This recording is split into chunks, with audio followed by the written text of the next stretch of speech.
Magandang araw po sa inyong lahat. Ako po si Banat Bay at eto na nga, meron na naman tayong natanggap na malupit na balita.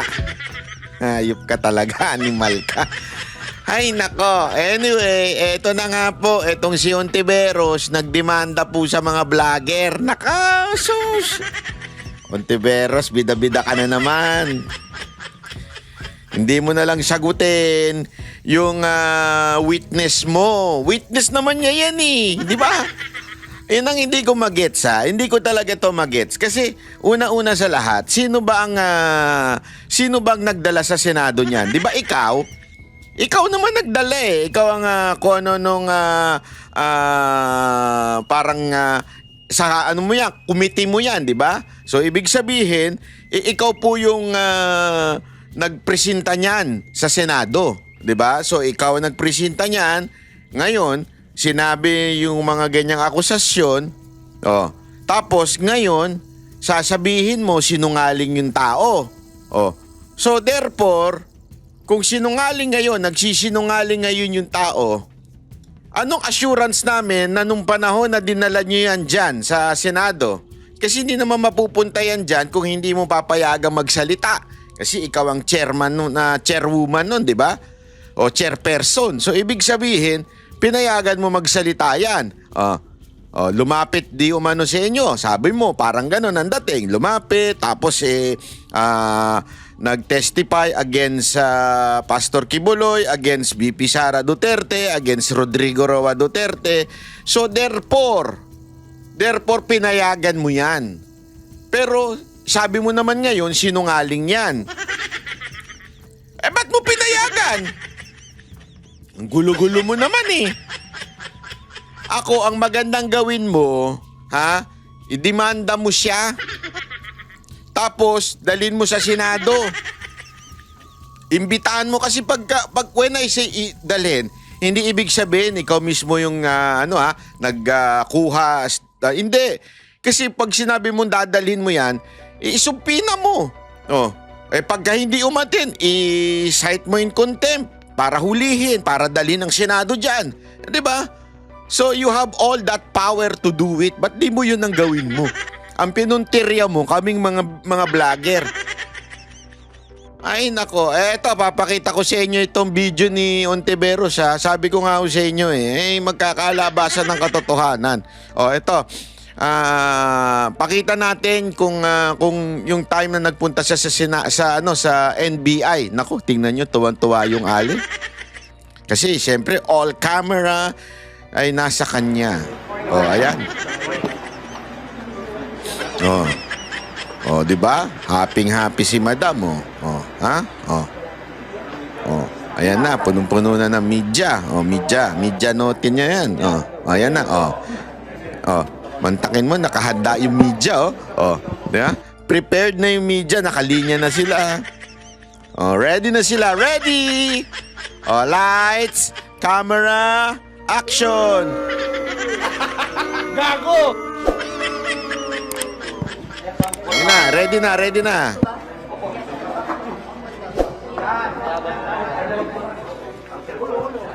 Sino kaya director nito? Sino? Yung babae din kaya na nandun sa Senado, yung katabi niya?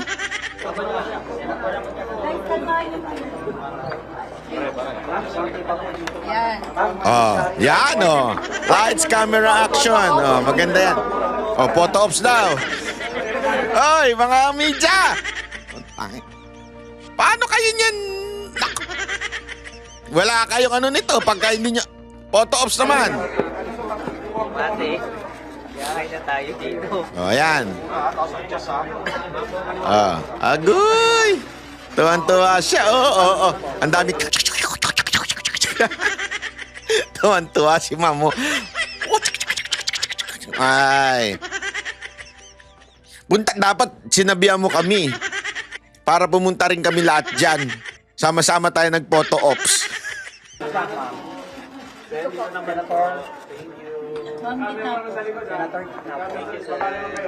Gitna. Naririnig ko yung mga ng direktor. Gitna. Kaliwa. Ma'am, saka kaliwa.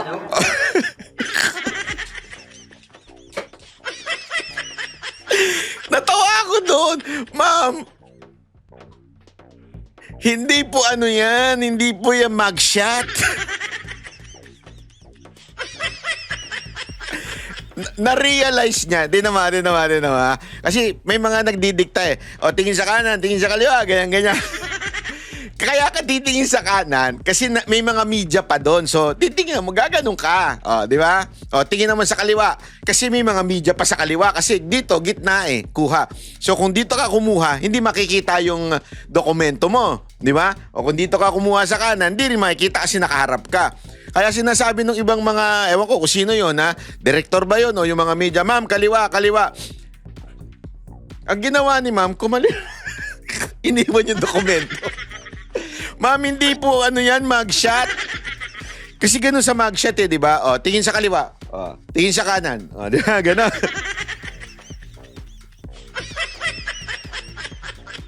Sorry naman, madam ha. Napansin ko lang, tingnan nyo. Panoorin nyo ha. Pakinggan nyo. Ingay mo kasi banat ba? Paano nyo pakikinggan? Yan. Photo muna po. Photo ops and video. Ate, yahay na tayo dito.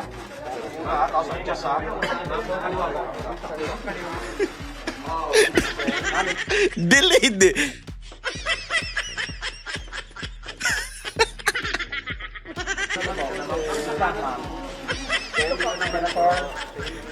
Ma'am, gitna.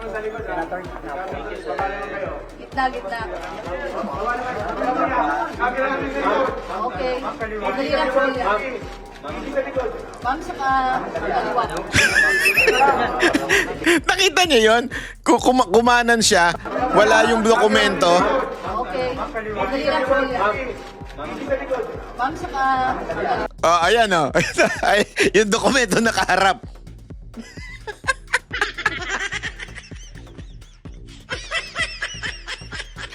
Alam mo, madam, nung nabasa ko yung pangalan ko, so tiningnan ko to.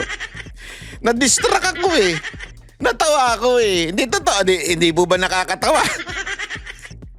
Kasi bakit yung mukha mo lang ang kumanan? Yung dokumento, hindi.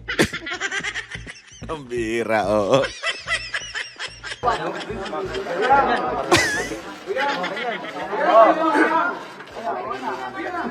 Ay, tuwan-tuwa si madam. Dami nagpipicture-picture. Ay. Instagrammable yan. Okay. Question. Alright, go. Question. First po, sino naman? Okay lang. Isa lang. Yung ABS na, ano, Sige, Asher.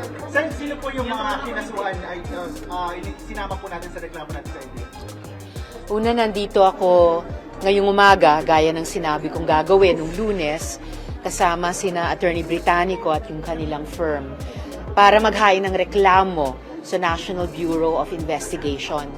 Pangunahing layunin ng reklamo, alamin sino o sino-sino ang nasa likod ng pag-produce ng video, 2 video na ni Sino-sino daw ang nasa likod ng video. Tapos, ang kaso mo, cyber libel. Anak ng wewe talaga, oo. Hindi, ang ito hindi po sa akin ang galing. Nagkaroon daw siya ng press con nung, I think it was Monday. At sinasabi niya, ang pangunahing motibo nila, hanapin yung nasa likod nung naglabas ng video.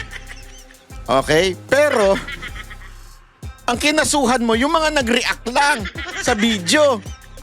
Hindi, imagine niyo to kami lang po bang mga vloggers ang nag-react? Lahat halos ng mga taong bayan nag-react. Nagtanong lahat sila eh, totoo ba to? O kahit si Bato, di ba, nagtanong din. May isa pang abogado na nagtanong din. Kung totoo ito, maaaring mga kaso. Di ba, lahat tayo nagtanong. As a matter of fact, ako, ang pagtatanong ko pa nga, sabi ko, maganda niyan, imbitahan mo sa Senado nang malaman mo kung sino mga nasa likod. Mas maganda niyan, imbitahan mo, kasuhan mo. Ako nga mismo nagsabing kasuhan mo eh. At imbitahan mo eh. Kung ako, halimbawa lang kunwari lang, yung una niyang punteriya na sinasabi niyang alamin ang mga nasa likod. Kung ako ang nasa likod niyan, paiimbitahan ko ba sa'yo yan? Pakakasuhan ko ba sa'yo yan? At saka, anong kakayanan namin, kaming mga vlogger na naandyan, na sa amin manggaling yan? Di ba? Anong kakayanan namin? Alam nga namin kayo ang nasa kapangyarihan. Di ba? Alam namin na madedemanda kami. Eto nga, inano lang namin, nire-reactionan lang namin, dinimanda mo na kami. How much more kami ang maglabas niyan? But still, as far as I know, okay? As far as na mga natanong kong abogado, kahit nga daw kami ang maglabas, yun ang tinanong ko eh. Would it mean na ikaw ay makakasuhan? Hindi. As part of an entity ng media at may lumapit sa amin, halimbawa, yung sabungero. Naalala mo yon, yung sabungero. Di ba? Sino naglabas nun? GMA. Sino yung lalaki yung nag-interview?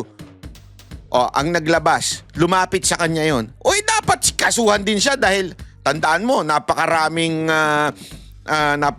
mga dinadawit doon. May congressman, may artista, may senador. Hindi. As part of media, kami po ay naghahatid lamang po ng balita at nire-reactionan po namin. Kaya nga ang challenge namin bakit hindi mo imbitahan? Bakit hindi mo kasuhan yung tao ng magkaalaman? Ang kinasuhan mo yung mga vlogger. Bakit? Para patahimikin? Yun ba ang dahilan nun? Para kami ay hindi na bumanat sa'yo for the rest of 2020 hanggang 2028? Kasi sabi mo nga ay may option na gano'n na maging presidente o tumakbong presidente. So, are you silencing us? Nagkakamali ka. Kung yan ang nasa isip mo, madam, marami na pong gumawa sa amin yan. Marami pa pong gumawa sa amin yan, hindi kami napatahimik. Bakit? We are just stating the facts. Ito ang facts and here are our opinions. Etong fact na to, may fact yan eh. Anong fact? Hindi fact na facts. Merong taong nagsalita. May taong nagsabing ikaw daw ang may kagagawa ng mga maling akusasyon o whatsoever. Sa madaling salita, may isang taong na nag-a-accuse sa'yo. Kami, nagre-react lang at sinasabi namin, Oy, Ontiveros, sagutin mo ito. Oy, Ontiveros, pasinungalingan mo ito. Kasi may nag-accuse sa'yo.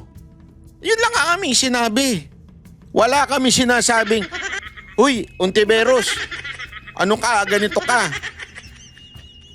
According dun sa tao na yun.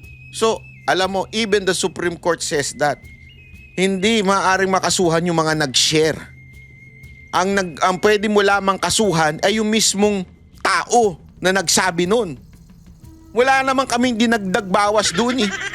Kung ano lang sinabi niya, yun lang din ang aming nireaksyonan. Anong klaseng mambabatas ka? Hindi mo maintindihan ng batas? Ito pa, meron pa ako mamaya sasabihin sa inyo. Magunos dili muna kayo. Ay, ako pala. Magunos dili ka, Banat Bay. Oo, meron ako sasabihin sa inyo, pero unya-unya. Pakinggan muna natin sinasabi ni Ontiveros. Idol Maurilio.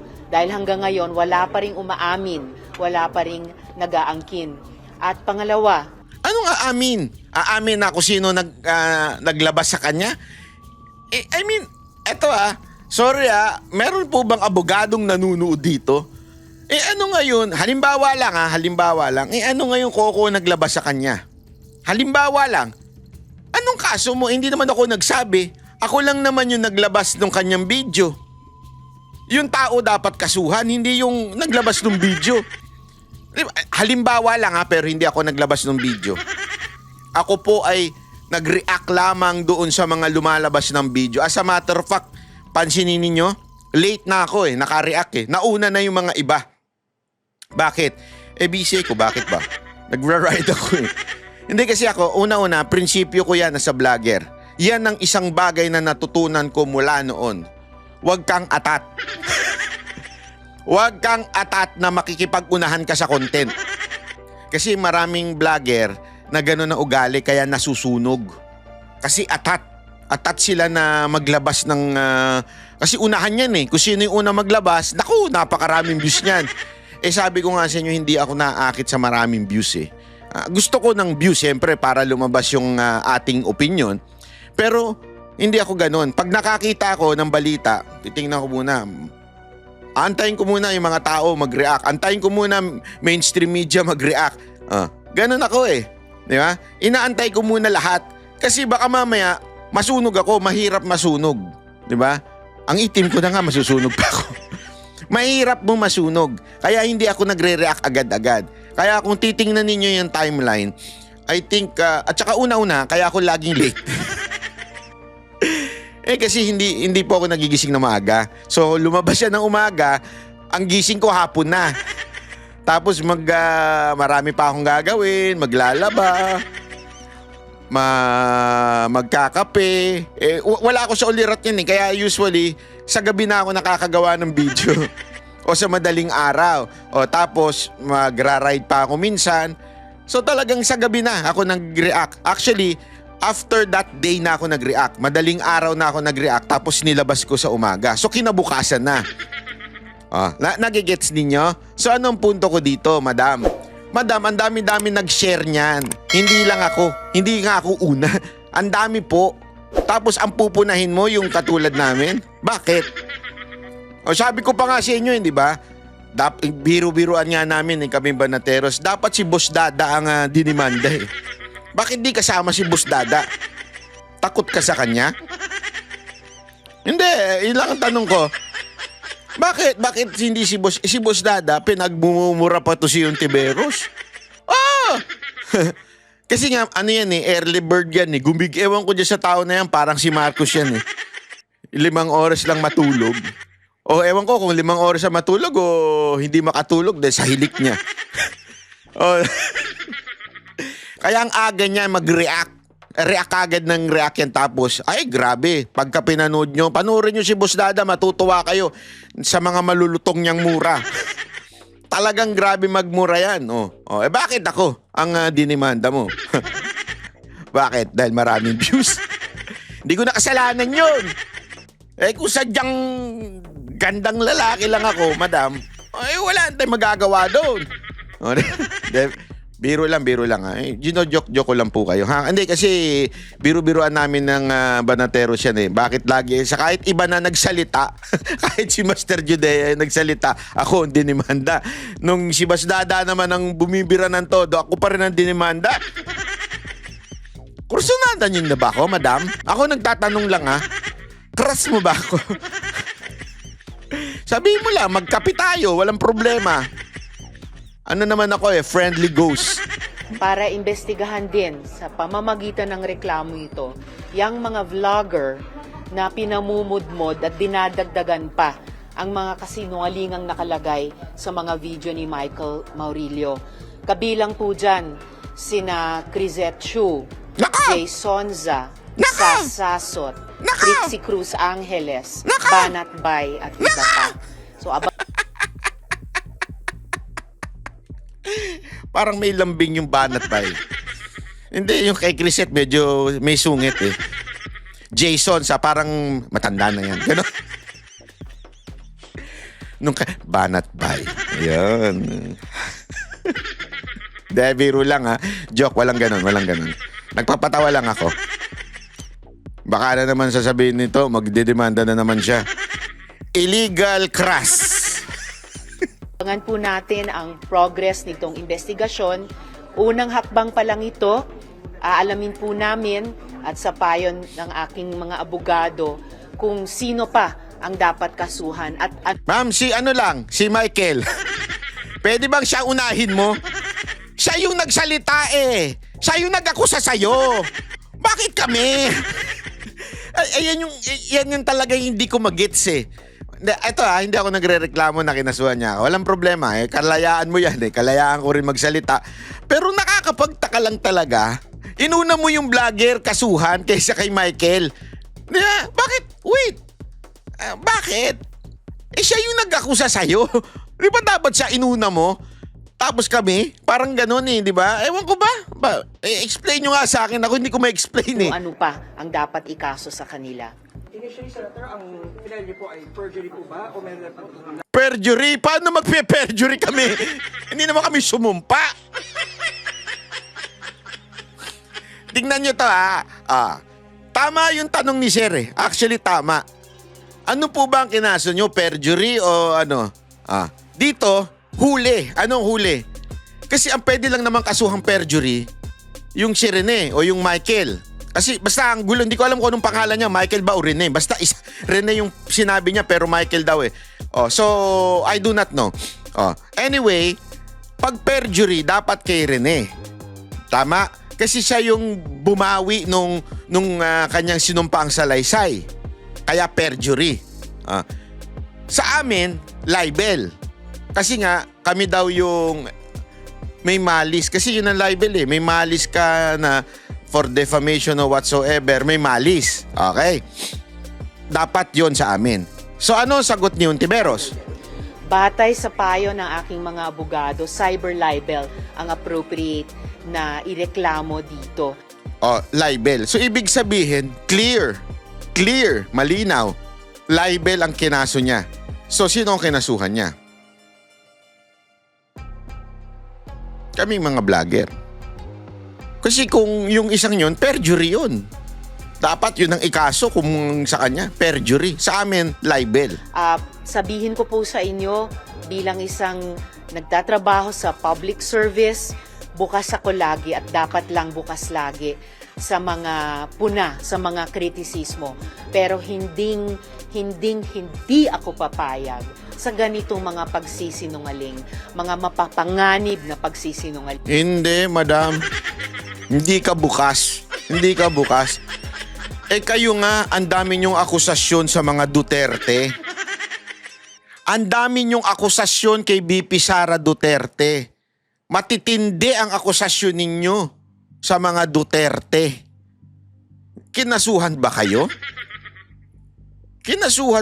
Even if sabihin mo ng senador kayo, the mere fact na kung ano-ano ang sinasabi ninyo, pwede pa rin kayong kasuhan. Diba? Ang alam ko, immunity, I think yung 6 years lang eh. Pero pag lagpas sa 6 years, pwede kayong kasuhan. O kaya, at least, kung hindi man doon sa mga akusasyon nyo sa mga Duterte, pwede kayong kasuhan ng ethics complaint ng mga kaalyado ni Duterte. Pero hindi nga kayo kinakasuhan eh. Nagtataka nga kami eh. Hindi kayo kinakasuhan. Walang kumakaso sa inyo. Bakit? Kasi nga po, si Pangulong Duterte, yan ang sandigan ng free speech. Lagi niya sinasabi yan, di ba? Kahit ikaw ay against sa akin, aking ikaw po proteksyonan. Yung free speech mo po proteksyonan ko. Yan ang lagi sinasabi ni Duterte. Kaya nga ang number 1 critic niya na si Leni Robredo, nung mga Duterte supporter, nagbalak na i-impeach si BP Sara Duterte. Ano sabi niya? Stop it, guys. Stop it. Hindi, totoo yan. And I'm witness to that kasi may mga nakausap tayo nung panahon ni Duterte na mga supporter, abogado na gusto talagang ipa-impeach na si BP Sara Duterte. Yun ang lagi niya sinasabi, stop it. Kalayaan ng taong pumuna. At hindi lang yan. Bakit ko nasabi yan? Kasi nung panahon din sa Davao, meron din ganyan sa kanya eh. Maraming mga ganyan sa kanya yung mga Nograles. Hindi naman niya kinasuhan. Free speech kasi. At always remember na it should have malice. Walang malice when it is part of your duty. Lahat ng pagpuna ng mga vlogger sa'yo, it's part of your duty. Meron bang pumuna sa yung vlogger at sinasabi ikaw ay hindi na part ng mga duty mo? Wala eh. 'Di ba? Walang pumunasa yung ganun na yung below the belt hindi nakasali. Halimbawa, siguro yung mga below the belt, yung idadamay mo yung anak na wala namang kinaugnayan sa pag-perform ng duty niya. 'Di ba? Wala eh. Lahat ng kritisismo sa'yo ay part ng duty mo bilang senador. Lalo na't ang tinarget ay hindi lang ako. Ang tinarget ay ang mga witnesses, ang tinarget pati mga staff ko, tinarget ang Senado mismo. Senador, ilan ang reklamo nyo? Sir? Ilan po ang reklamo? So far, 1 dosena. Pero batay nga sa mapag-aalaman ng NBI sa kanilang investigasyon, maaring dumami pa po yun at maaring dumami pa dagdag sa cyber libel ang iaakakusa ko sa kanila. Yung po mga binanggit na pangalan, Senator, sila po kasama po sa kaso ito. Kasama na po Hindi, sila. hindi dito siya sa kasama. reklamong inihain namin ngayong umaga. Mga tanong ano? Yung mga binanggit niyo po ba kasama? Bakit ko babanggitin yun kung hindi kasama? Minsan yung mga media, ewan ko rin magtanong, kakaiba rin, ano? Obvious ba na kasama yon kasi nga binanggit yung pangalan? Ang sakit nyo sa banks kayo mga media. Mag-post ba tayo send ng Senate inquiry on them? Diba parang formulation of fake news na naman to? Naksaya na naman, didikit na naman nila sa fake news. Alam mo, mga media galit na galit sa mga vlogger eh. Alam mo kung bakit? Eto ha. Kasi wala nang, yung credibility ng mga media, wala na talaga. You know why? Sa totoo lang, diretsuhan tayo, real talk tayo media. Kaya walang credibility kayo. Kasi yung amo ninyo ay may mga negosyo. At yung negosyo na yon ay maapektuhan pag kayo bumatikos sa gobyerno. At kung nakakahingi ng pabor sa gobyerno, hindi ninyo babanatan. Tama, mali. Kami mga vlogger, wala kaming mga amo. Wala kaming nagdidikta sa amin, kaya nga kami nag-aaway-away. Ay, di pala ako kasali doon, sila lang. Kaya nga nagsasalpukan yung mga yan eh. Kanya-kanya, hindi totoo. O, di ba? Sinasabi ko naman sa inyo, iba yung salpukan nila kay luka-luka. Iba yun. Yun, magulo lang talaga si luka-luka. Hindi, halimbawa, kami nung ilang mga vlogger, bakit sila nag-pro-IME? Di ba? Kahit sila'y maka-BP Sara Duterte. Kami mga banateros, wala. Hindi kami pro-IME. Hindi kami nag-IME. Kasi nga, we have different, wala kaming boss, wala kaming pakialam. And even if kami nasa SMNI, grabe ang respect ng SMNI sa aming sariling pananaw. Hindi kami pakikialaman yan. Hindi kami sasabihan yan, uy, tumahimik ka na kasi ganito, ayaw ng walang ganun. Basta kung kami magsasarili ng sa aming sarili, di ba? Hindi kami pwedeng bumanat ng yung mga may mura sa loob. Yun lang naman yun. Doon lang naman ang restriction namin. Bawal lang kami magmura doon. Siyempre, bawal din yung mga bastos na example, ganun. Pero sa amin, bahala kami sa buhay namin. Hindi kami sinasabihin, uy, banat bay, wag mong gantuhin to si ganito, o kasi kampiyan. Walang ganun. Kaya nga kami magkakaiba. Kami nga mismo mga banateros eh. Yung iba sa amin, binabanatan yung si senador na ganito. Ako, hindi ko binabanatan. Yung isa, ako naman, bumabanat sa isang ganito. Siya, hindi. Depende kasi, wala kasi yung nagdidikta sa amin. Kaya itong mga credibility ng media, sunog na. Kaya ang init ng ulo at lagi nilang sinasabihan, eto mga vlogger na ito, fake news ito mga ito eh. Fake news to mga ito. Fake news. Pero sa totoo lang, sila naman ang nagpapakalat ng fake news. Diba? O, sino nagsabi na tinanggihan ng Australia? O, yung interim release ng ICC. 'Di ba mainstream media? Oh. Wala ngang application, paano tatanggihan? Gago! Oh. Sino pa yung nagsabi na si Duterte ay humingi ng asylum sa China? 'Di ba mainstream media? Gago! O tinanggi naman ng China. Oh. Kayo ang nagpapakalat ng fake news kasi nga meron kayong galit kayo sa mga Duterte. Yan ang totoo. Na yan ni Senator Kiko Pangilinan nung nakaraang 18th Congress pa. At bukas naman sa kabubukas na 20th Congress na ulit o patuloy itong investigahan. Pero ngayong umaga, dito po kami ng firm ni na Attorney Britannico nakatutok sa reklamo sa NBI.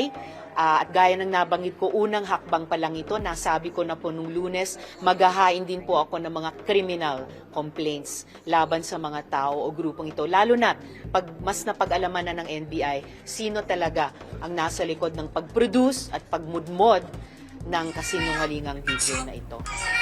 Sir, meron na po ba kayong huling information, update about po dun sa whereabouts ni Michael Moore?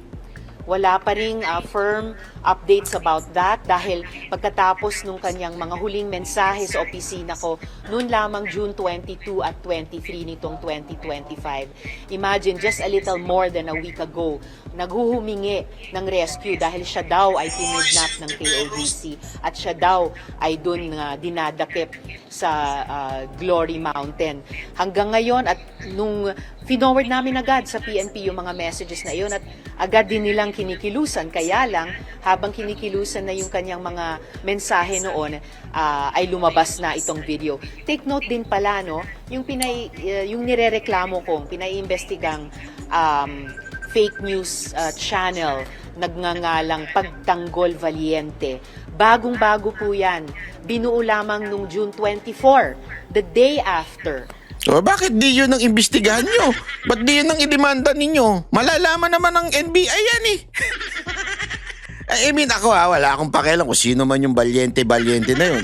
Ang alam ko lang Valiente, nung panahon namin yun, nung nanonood kami ng telebisyon. Valiente! Hindi, alam mo yung ganon? Noon ko lang napakinggan yun eh. I mean, yung pala sa sinasabi mong Valiente, bakit hindi mo yun ang kasuhan mo? 'Di ba? Pwede mo naman alam ko, kayang gawin ng NBI yan eh na malaman kung sino nasa likod, 'di ba?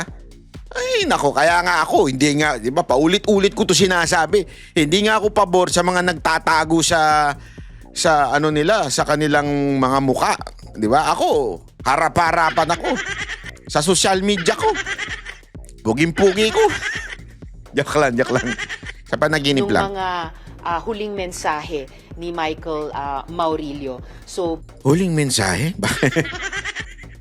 hiniling ko sa NBI ngayon alamin sino ba yung Pagtanggol Valiente na Yan. Sinong mga tao, sinong grupo, at dahil baka o malamang konektado yan dun sa cry for help nung earlier last month ni Michael Maurilio.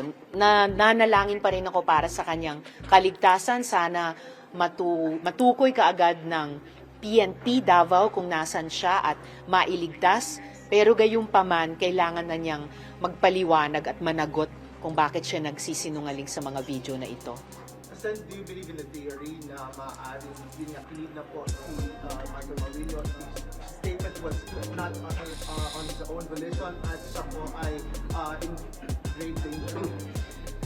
Kung kinidnap talaga si Michael Maurilio at dahil doon ay kung nasa matinding panganib siya ngayon, all the more sana ay mapasakamay na siya ng PNP para sa mailigtas sa anumang panganib na maaring pinaglalagyan niya at para din pwede siyang maimbestiga ng NBI batay dito sa reklamo ko at maging bahagi siya ng pagbuo ng kwento. Sino ba ang nasa likod nitong kampanyang ito ng pagsisinungaling, fake news, witness tampering, at saka psychological warfare? Apektado si Madam. No? Alam mo, Madam, ito lang masasabi ko sa'yo, ha? Ang katotohanan, hindi mo matatago yan. Whatever happens, it will reveal. Lies, merong yang hangganan eh. Ang kasinungalingan ay meron pong hangganan. Diba? Merong panahon na pwede kang magkubli sa kasinungalingan, but eventually, lalabas at lalabas ang katotohanan. Yan lang masasabi ko. Yan lang. Gusto ko lang sabihin sa'yo. Naniwala ka sa akin. I think it's also a appropriate that the government or Senate on their part gumawa po ng action para ma-rescue nga po ito kasi parang Yan! Well, ang Senado, dahil kami po ay legislative body, hindi po namin mandato o kakayahan mag-rescue ng mga Naka! Sabulay na naman yan. Ang tanong kasi nung media, di ba ang Senado pwede naman magprotekta, ganito, o mag-rescue? Uy, tas sasagot niya, hindi po namin mandato yan. Madam, ginagawa naman po yan doon sa mga nakaraang mga witness. Di ba? As a matter of fact, isa nga po kayo sa magaling sa ganyan Yung mga witness against the Duterte or against yung sa ICC, di ba?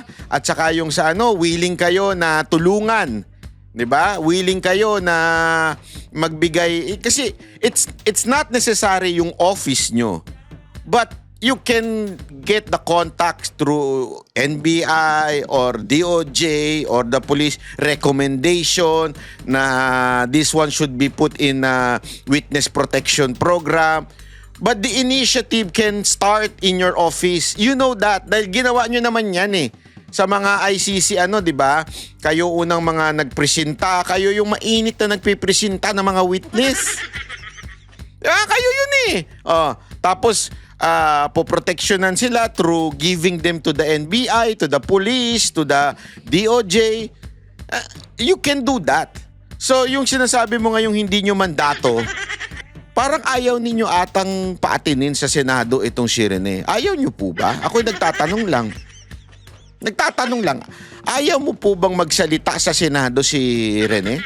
mga kababayan nating nasa panganib. Kaya nga po yung mga huling mensahe yon ni Michael Maurilio sa PNP Davao namin agad ibinigay para kanilang maaksyonan. At hanggang ngayon, inaasahan kong maaaksyonan nila ang sitwasyon, kung ano man yon ni Michael Maurilio, at para mas mapalalim pa yung hiniling kong investigasyon ng NBI sa reklamong ito.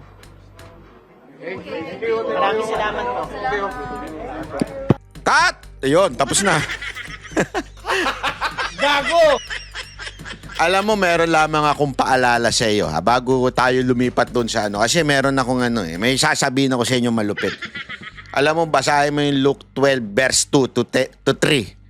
There is nothing concealed that will not be disclosed, or hidden that will not be made known. What you have said in the dark will be heard in the daylight, and what you have whispered in the ear in the inner rooms will be proclaimed from the roof. Yan ang tandaan mo, Yan ang tandaan mo. Sabi nga, ito ay nagwa-warn sa private scene, o kaya ay conspiracy will one day be exposed.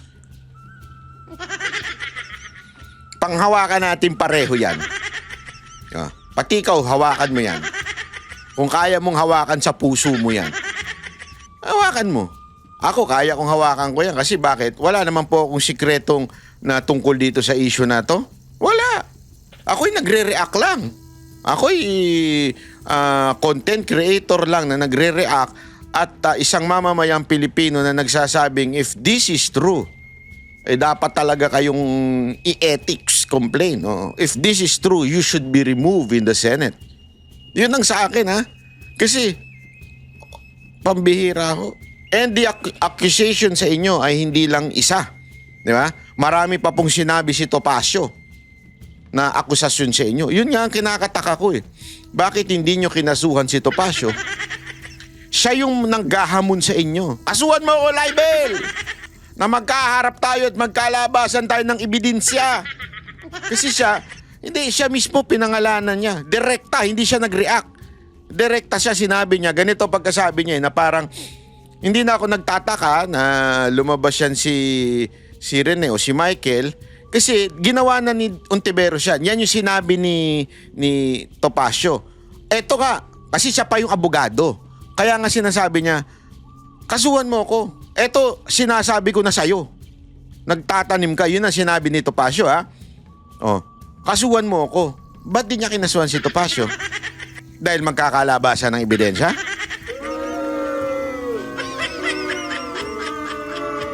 Hindi, di ba?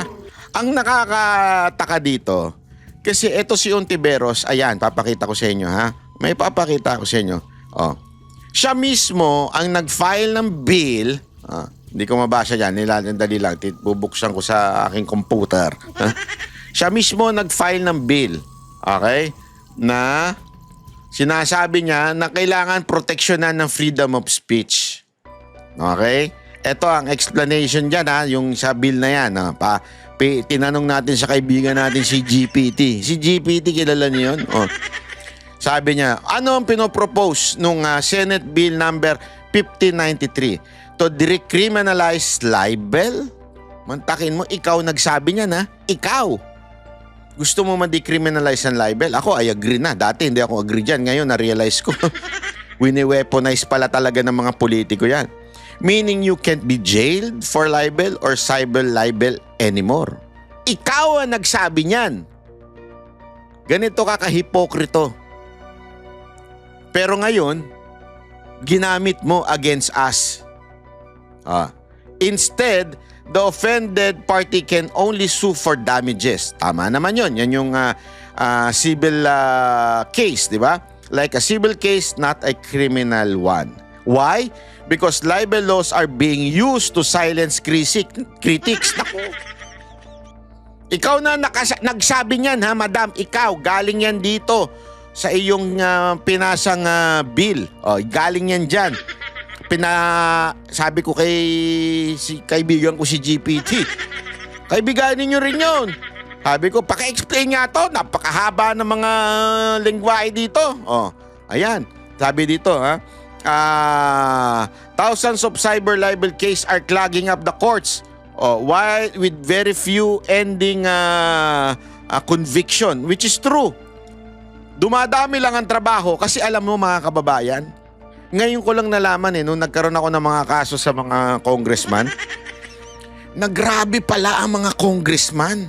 Kaliwat kanan ng kinakasuhan nilang ng libel. Para lang talagang maistorbo, since sila mayaman sila. Since sila marami silang pera, may panahon sila, may binabayaran silang retainer sa mga abogado nila at walang ginagawa. Gagawin nila pag may nag-criticize sa kanila, lalo na sa mga local, ididemanda nila. Para tumahimik yung tao na yun, ganun. So talagang wini-weaponize. Ang problema, sa sobrang damit, walang kwenta yung mga demanda, yung korte napupuno ng puro cyber libel case from the public officials. Na sinabi na ng Supreme Court that the public officials should not be onion skin. And walang malis kung ito ay part ng kanilang trabaho, yung kinikriticize. Yeah? Ayan, which is, yan din ang sabi ni Ontiveros. Si Ontiveros mismo nagsabi. Anak ng wewe, oo. Other countries and international human rights groups also believe that jail is too harsh for libel. Sumuplak sa'yo ngayon to. Etong bill mo. Anong tawag dyan? Alam mo, eto bakit ko sinasabing hypocrisy ang ganyan? Kasi hindi ka naniniwala. Hindi ka naniniwala na dapat ang isang cyber libel ay criminalized. Dapat ito ay decriminalized. That's the point of your bill. I-decriminalize ang libel. Tapos ngayon, gagamitin mo against those people who are criticizing you. Akala ko ba you're against it? Pero ginamit mo against us? Anak ng wewe. Gago! Diba, if you do not believe, dapat hindi ka maniwala. Hindi mo gamitin. Ginamit mo eh. So, naniniwala ka. Labo mo, madam. Ngayon pa lang, double standard ka na. Paano pa pag naging pangulo ka? Double standard. Alam mo, etong ginawa mong ganito, dito ka lalong bumaon sa prinsipyo. Bumaon yung prinsipyo mo dito, madam eh. Yeah? Kesyo ang lakas mong bumira sa mga kalaban mo. I mean, mga political na kalaban mo o nasa kabilang side. Ang lakas mong birahin. Pero nung ikaw binira ng ordinaryong Pilipino na nagbabayad ng sahod mo through our tax, ganyan ka?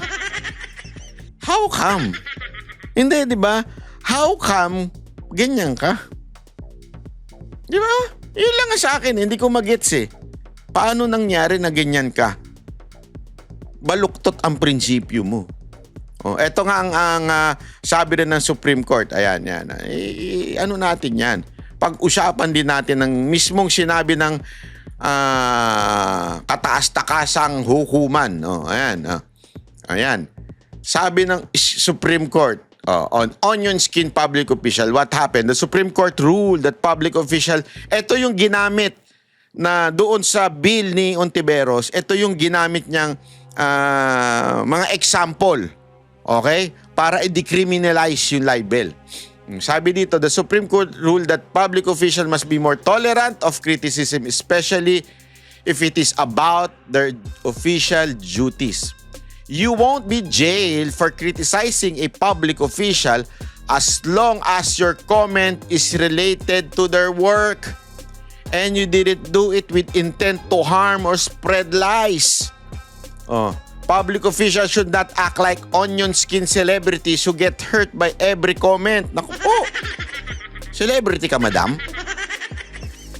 It's not libel if you spoke the truth or express your honest opinion without malice. Yeah. Kaya nga sabi ko sa inyo para mapatunayan yung malice, ito, under current law, RA 10175. O yung Cyber Prevention Act, cyber libel can still lead to jail. But based on the recent SC ruling, if you criticize a public official works without malice, you should not be punished even online. At kailangan mong patunayan that yung sinabi ng tao ay may malice. Paano mo patutunayan yun? Lahat ng sinasabi ng mga vlogger na yan, at saka yung mga vlogger na yan, hindi yan yung mga pipitsuging vlogger na mga chismosa lang, ha? Hindi. Walang biro. Yung mga vlogger, yung mga dinimanda niya, kasama pa nga dyan si yung abogadong, hindi ko kursunada Kasama pa dyan Ano sabi? Diba? Dapat po, patunayan yung may malis. Ang titino ng mga vlogger na yan na nagsasabi sa inyo, hindi naman po kami yung tipong ng vlogger na sabi ng aking puting ahas, ikaw ay isang bet ka, ganun. Hindi kami yung ganung klaseng vlogger. Wala, alam mo yon, yung mga ganyang vlogger, yan ang dapat talagang may malis, di ba? Kasi yan yung isa kang alputera, isa kang ganito, isa kang ganyan, binababoy mo, ganun. Yan ang may malis. Bakit? Malis talaga yan Wala naman, hindi part ng performing of duty, yan ang ginagamit mo para ibaba yung moral ng tao o ibaba yung kanyang honor, di ba? Yun ang malis. Pero yung sabihin na, etong pinresinta mong witness, bumaligtad, yari ka. Ano masasabi mo ngayon, Ontiveros? Walang malis dyan. Bakit? May bumaligtad naman talaga It's a fact na may bumaligtad. It's a fact. It against you. Kaya nga it's a fact, nas dapat mong sumagot. Kapag sasabihin mo may malis yun? Anong klase ka? Hindi, di ba? Baka sabihin nyo, bakit inano siya ng abogado niya? Ang abogado, trabaho lang yan. Huwag niyong aanhin ang abogado. Sila, whether they believe or they do not believe the client, pagka sila kinuha, wala silang magagawa kung hindi i-represent yun. Even if nila yun. Kasi nga, they are officer of the court. Ibig sabihin, duty nila kung ano man yung sabihin sa kanila at pag sinabi nito, kukunin kita at ikaw ang mag-represent sa akin, itong ikaso mo, bla bla bla. Magsasuggest lang ang abogado, ma'am, ito ang tama, ito ang mali. So, ito, kung gusto nyo ikaso, ito ikaso. Pero alam naman nila na malabo. Maraming mga abogado dyan na ganun Alam naman nilang malabo itong kaso to. Pero syempre, hindi ko sinasabi yung abogado niya Linawin ko. Lawyer in general. As a matter of fact, marami nga dyang lawyer na kahit walang kaso, gusto nila magkakaso. Bakit? Pera yun eh. Totoo naman eh. May mga lawyer dyan na ang hilig na sumulsol. Sasabihin lang, kasuhan mo. Bakit? Kasi i-hire mo siya eh. Acceptance fee pa lang ng isang abogado, wow. Ang laki na. So, syempre kung siya ang tatanungin mo, lagi niyang sasuggest, kasuhan mo. O, bawat attend niya, bawat punta sa korte, may singil yan. O, naturalmente. Hindi ho lahat ng abogado ganyan ha. Sinasabi lang natin, ganyan ang trabaho ng abogado. Kaya naman sila, kahit alam nilang medyo sablay, okay lang sa kanila. Kasi may kita naman sila. Matalo manalo, may kita sila. Yun ang totoo eh. Diba? Real talk lang. So anong ibig ko lamang sabihin? Dito lumalabas talaga ang hypocrisy ni Madam Risa. Sad to say, no? Isa pa, bakit hindi mo kinasuhan si Dada na panayang mura sa'yo? Natatakot ka sa katawan niya? Oh, ayan, no? Partiyan talaga ng takot ka sa kanya, madam? Kasi pag ito ba naman ang nasa kanto, nakatayo? Tsaka madam, dapat ito yung mga... Ito kasi yung bagay sa sa kulungan yung mga ganda. Hoy, wag kang ganun, banat ba? Porket may tato, bagay sa kulungan? Hindi. Biro-biroan lang namin yan. May tattoo rin naman po ako, napakarami ko rin naman tattoo, di ba? Binibiro ko lang. Pero yan yung mga ganun eh. Yung mga napapanood natin sa mga documentary sa Amerika, ganyan yung mga nakakulong. Yan ang bagay sa kulungan, madam. Ba't di nyo sinama yan? Unfair naman. Psst, mga kababayan ha, eto makikiusap lang ako. Ngayon lang ako makikiusap sa inyo. Huwag nyo nang sabihin ito na binlag ko ito ha, kay Boss Dada. O yan po pala si Boss Dada. baka demanda ako ng cyber libel niyan. Sabihin niya, yan ang defamation. Yan ang walang kinaugnayan sa aking trabaho. Bakit pati yung tattoo ko tsaka yung Hindi, nakukita lang ako sa tattoo niya. Mantakin mo, nagpatattoo siya hanggang hita. Oo. Sino kaya nagtattoo dyan? Siguraduhin mo lang ang nagtattoo dyan, hindi Comblo ha. Hindi Barbie. Kasi kasingit-singitan mo, tinatatuan ng gano'n. Naku, baka gumaganon-ganon yung nagtatato. Asan? Asan kayo talaga? Wag ganon. Sama ng ugali ninyo talaga mga Anyway, alam mo mga kababayan, gusto ko lang sanang talakayin ito kasi napaka-importante yung pag-usapan natin ito. Kasi sabi ko nga sa inyo, di ba?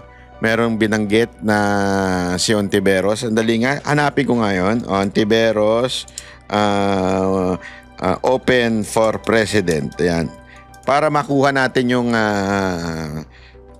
eksaktong sinabi niya. Hanapin natin. I-search the wave natin. Search the... Ayan na. Ayan na. Ata. Pakinggan ko lang.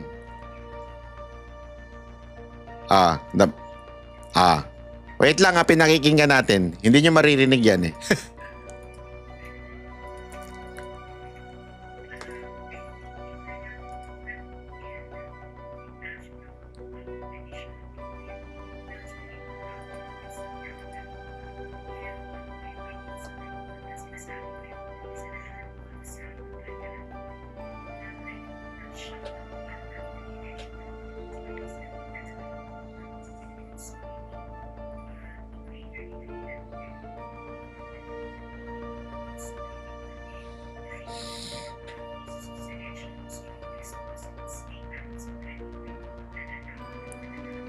Yan. So sabi niya open to all possibilities. So open siya. Open siyang tumakbo sa 2028. Alam niyo mga kababayan kung bakit sinasabi ko ito. Alam natin, ang bayan natin ay bayan ng hindi maayos. Alam naman natin yan eh. Ang bayan natin, hindi maayos ang gobyerno, hindi maayos ang public official. Kung ganitong klaseng presidente ang magiging presidente sa 2028 na yung i-criticize mo lang, tama naman ang kritisismo mo. Wala namang inimbento sa'yo. Sinasabi lang sa'yo na merong isang witness na binibintangan ka, tapos biglang magdedemanda. anong klaseng presidente etong si Risa Ontiveros kung sakasakali. Isipin niyo yan, ha? Ako, hindi ko malubos maisip na siya ang presidente. Kakasuka, hayop. Pero kung sakaling ganyan ng presidente mo, yung onion skin, konting bagay, anong klase magkakaroon ng bayan natin? Another dictatorship? Mantakin mo yan, ha? Kasi dapat, ang tolerance mo kung ikaw ay pangulo, ay dapat matindi. Kasi nga, pangulo ka eh. Di ba? Dapat matindi ang ano mo dyan, hindi ka onion skin. Oh. Tapos gayon nga lang, senador lang siya. Ganyan na siya kaagad, nagdedemanda na kaagad siya. Hindi, alam niyo yun, ibig ko sabihin, grabe ho ang magiging itsura ng Pilipinas kung ang presidente si Ontiveros. Di ba? Maliit na bagay, cyber libel ka na. Oh. Wala talaga. Walang ano. Kasi eto bigyan ko example. Si VP Sara Duterte. Anong akusasyon sa kanya? Mamamatay tao. Bakit? Plano niyang... Hindi, even if, paulit-ulit na there is a precondition na sinasabi na pag ako pinatay, patay mo si ganito, patay mo si ganyan, patay mo si ganyan. Oh. Precondition yun. Pag ako pinatay, patay na ako. Diba? Precondition yun. Oh. Lagi siyang sinasabihan na binantaan mo. Etong si Marcos, yung si Tambi na ikaw isang mamamatay tao. Ilang beses siya, marami nagsabi niyan. Hindi lang isa, marami ho. Mga political opponents, vlogger. May nakita kayong dinimanda ni VP Sara Duterte? Di ba? May nakita kayo? Wala. Kasi ganyan ang tatak Duterte. Criticize all you want. Walang problema. Babuyin niyo ako. Walang problema. Kita niyo, sa TikTok, binababoy siya. Kung ano-ano sinasabi sa kanya ng mga walking ninam. Yung mga pa-walking ninam, binababoy siya eh. Kung ano-ano sinasabi. Ako na nga nasasaktan eh. Pero siya, wala lang. Okay lang. At hindi yan hindi po yan ngayon lang. Kahit nung mayor siya, yung mga dyan, binababoy din siya. Yung mga NPA, mga teroristang NPA, binababoy siya. Pero wala. Dinimanda niya? Hindi. Wala siyang Pagka merong ginawang krimen tulad nung pagpatay, panggagasa, yan, hahabulin niya. Pero yung against na sa kanya, wala. Ito si Ontiveros. Ang linaw-linaw. Hindi, i-review nyo lahat ng sinabi ng mga dinimanda niya. Wala ka Pati nga, eto, diretso na tayo. Pati yung kay Libayan. Hindi ko nga nabanood yung kay Libayan. Pero alam mo yun, parang yung isang abogado, although we do not meet in the same page ni Libayan, pati isang abogado na dinidiscuss yung kaso na yan, abay, pambihira. Kinasuhan mo kaagad ng libel? Anong klaseng tao ka? Hindi, ako hindi ko mag-gets eh. Hindi ko talaga mag-gets. Hindi dahil lang sa kasama ako Kahit hindi ako kasama dyan, ganito pa rin ang magiging reaction ko. Bakit ka nagdemanda sa mga vlogger na pinasasagot ka lang naman?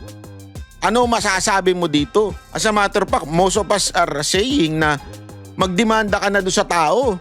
Dalhin mo sa Senado, panagutin mo sa Senado. Wala. Anong inuna mo? Kami. Hindi mo kaya dinimanda yung tao eh. Wala eh. Baka siguro sa susunod. Pero at that time, inuna mo kami. Kasi tinanong siya, di ba, kung perjury, wala. Sabi niya, libel lang. So hindi naman pwedeng libel lang ang ikaso mo dun sa isa. Perjury rin dapat yun. Tama, mali. I really do not understand, Ontiveros, kung bakit ganito ka. Bakit sobra ang reaction mo. Kayo, ano sa tingin niya? Kasi sabi nga nila, masyado namang defensive yan. Masyado naman fear-mongering ang dating niyan sa taong bayan. Na pagka ito yung issue. Hindi, isipin niyo sa dami-dami ng isyong pinukol kay Ontiveros, dito lang siya nag-react ng todo-todo. Hindi, this is not the first time na kinriticize ko siya o yung mga vlogger na dinimanda niya. This is not the first time. Maraming beses na kaming nag-criticize sa kanya. Pero itong issue na ito, dito siya tinamaan at nag-react through a libel complaint. What do you think? Hindi, ako, tatanong lang ako. Di ko rin magets eh. Hindi ko talaga maunawaan eh. Bakit ganun eh? Ang reaction niya dito sa issue na to. Kung alam ninyo ang sagot, i-share nyo itong video. Tapos i-caption nyo. Sabihin nyo, sa tingin ko, ito kasi ang kaya ganun. I-share nyo. Kung medyo talagang tinatamad na kayo sa buhay nyo, kahit mag-comment na lang kayo, sa tingin ko kasi ganito yan. Kaya siya nag-react kaagad naging defensive sa bagay na to. Sabihin nyo. Ha? Kayo ay may kalayaan. O may kalayaan din kayo, batikusin din ako. Kung gusto niyo, batikusin nyo rin ako dyan sa comment section. Basta wag lang troll kasi pag troll, alam na natin yan. Funded. I will not tolerate that. Okay? Maraming salamat po. Kita-kits ulit tayo. Ako po si Banat.